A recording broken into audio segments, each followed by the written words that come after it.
من جان داره تبریک بگم، تبریک به مناسبت سال نو. امیدوارم که سال تحول باشه تو منطقه، تو کشورمون، تو جهان. عسى ان تکرهوا شیئا وهو خیر لکم. همطور که میخوام تبریک بگم،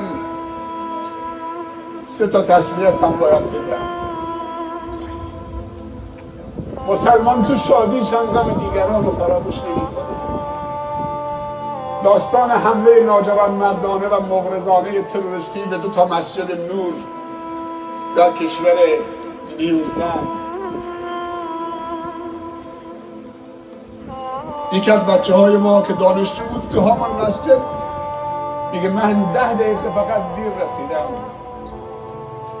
آقای ابراهیم حسینی قبلا مالازی بودن، با خانمش دیگه منتقل شدن به نیوزلند. یک کلیپی فرستاده بود که من 10 دقیقه دیر رسیدم، دیدم که نمازگزارا بیرون مسجد نور ایستادن. گفتم بریم داخل، گفتن نه نمیشه. گفتم بریم داخل، دیدم که همه دارن بیرون میان. هنوز نماز تمام نشده. بعد یکی گفت داخل یک کشته شده، یه نفر از نمازگزاران کشته شده. گفت یه نفر، نفهمیدم چه شده. بعد فهمیدم که یک فاجعه است. 50 نفر یک جا تو روز جمعه به رگبار بستن، 100 نفر زخمی، 50 نفرم زخمی. وقتی رئیس پلیس نیوزلند که یک خانم بود، جملات عربی السلام علیکم و رحمت الله و برکاته صلوات می‌فرستاد، گریه می‌کرد.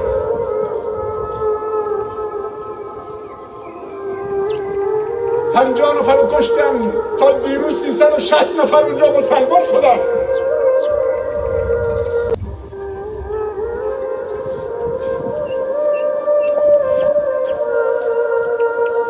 این نماز جمعه دیروز تو خیابان جا و راه نبوده، تو همون مسجد نور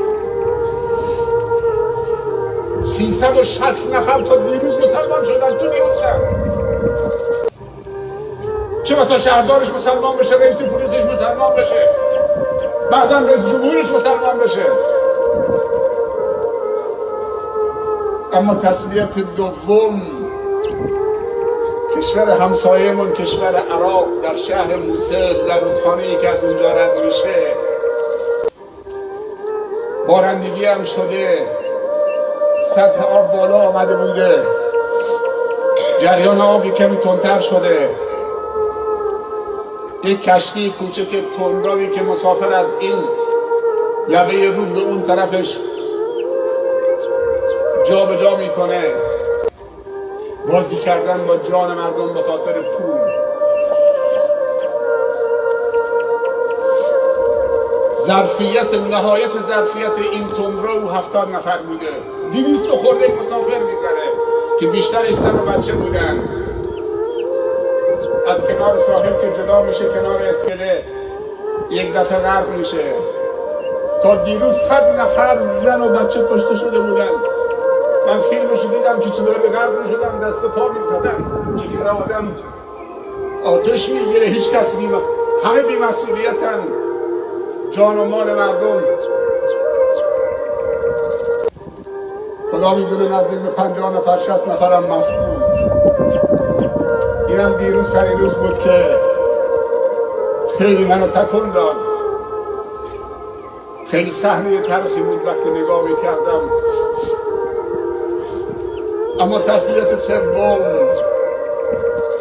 هم میهنان عزیزمون، برادرها و خواهرای عزیز و بزرگوار مسلمان و هموطن ما در استان گلستان تا دیشب 10 تا از شهرهای استان گلستان زیر آب بود.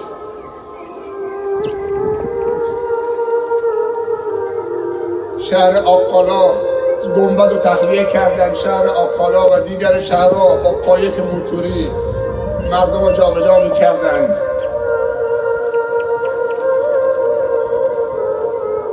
احتمال پر شدن صدها هست. من می آمدم توی این مراسم، به من زنگ زدن دوستان که سطح رودخانه ها داره بالا میاد، بارندگی دوباره داره ادامه پیدا میکنه. این جمعیتی که امشب آمده حاضر نفر 50,000 تومان 100,000 تومان بدن بفرستیم اونجا؟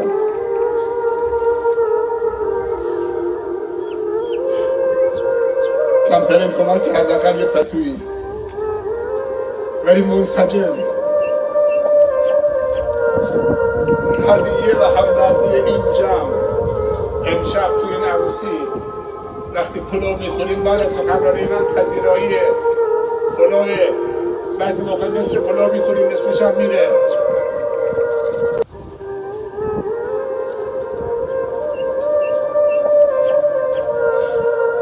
حداقل احساس همدردی است براشون دعا بکنیم سرما هم هست خونه ها تا یک کمر پر از آبه قبلش زلزله کرمانشاه بود سر پل ذهاب بود قبلش زلزله بم بود تو سرما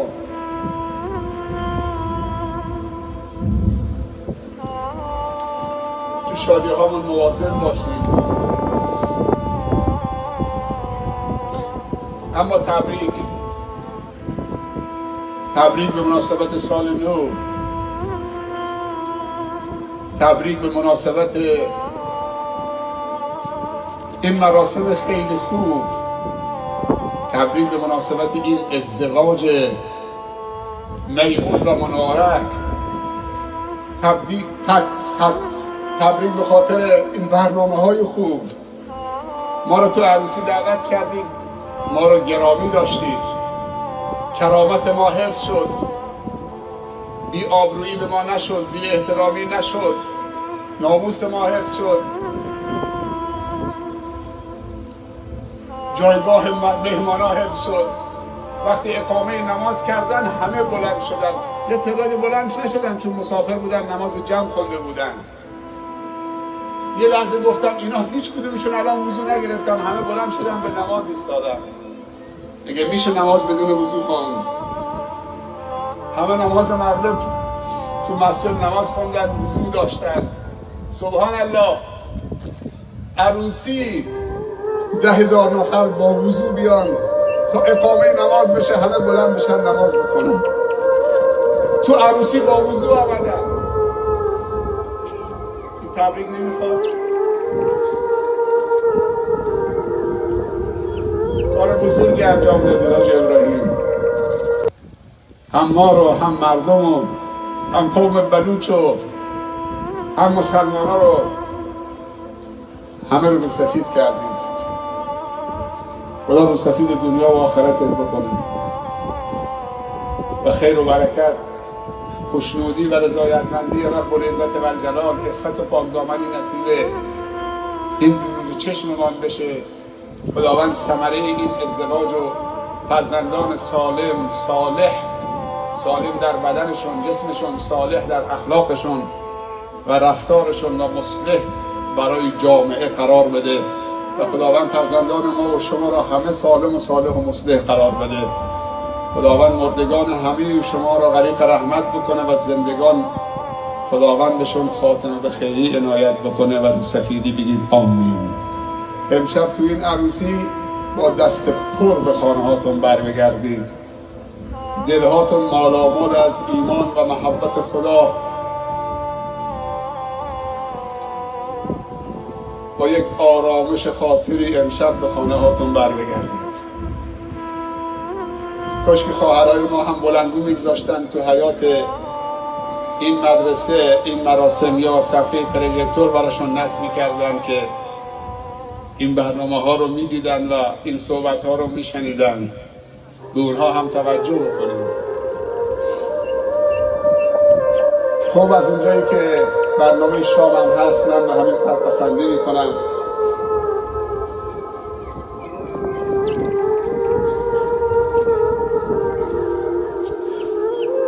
برای همتون آرزوی سربلندی و موفقیت و سعادت و پیروزمندی دارم التماس دعای خیر از همتون دارم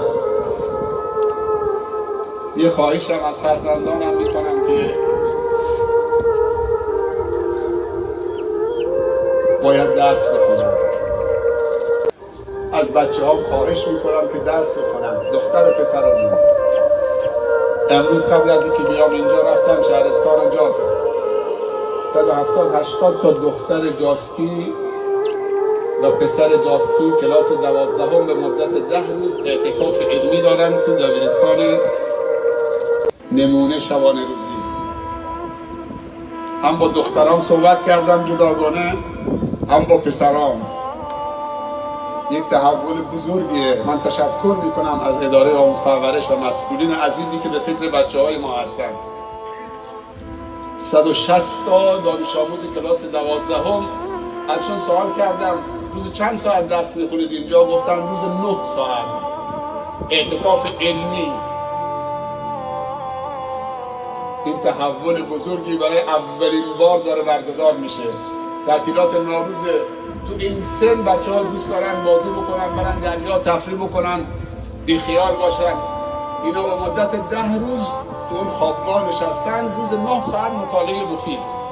اساتید برجسته از استان، از داخل شهرستان رفع اشکال میکنن، کلاس براشون میذارن.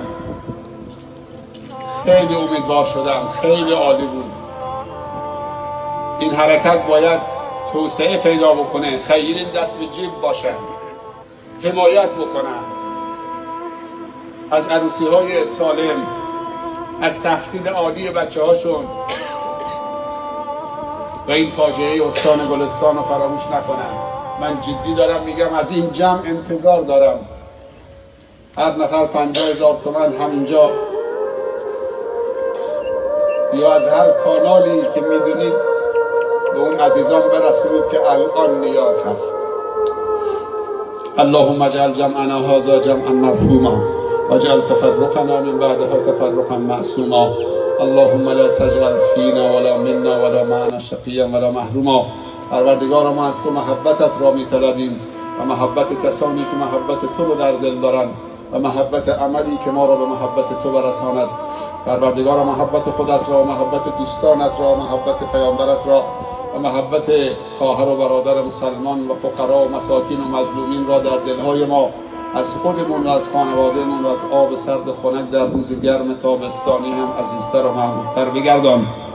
پروردگار، نمرود نفس را در ما خرد و نابود بگردان و خلیل عشق را در ما زنده و احیا بگردان تا چون ابراهیم خلیل پا در آتش بنهیم و آن را گلستان بیابیم.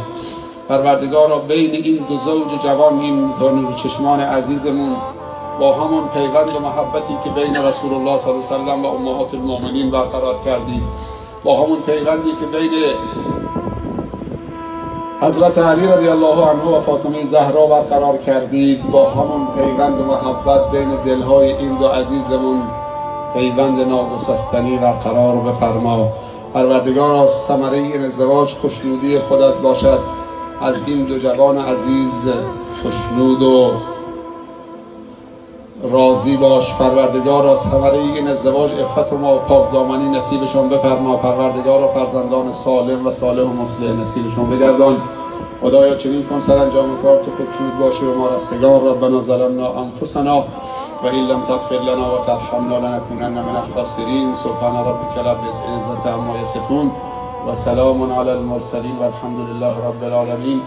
موفق و مایل سربلند باشید. همطور که نشستید دست همدیگه رو بفشارید، یه لبخند محبت آمیز به صورت هم بزنید. بسم الله. دست بچه های کوچیکم دیگه. بسم الله. منتظر چه هستید؟ یه لبخند هم بزنید. دست بچه های کوچیک رو بگیرید.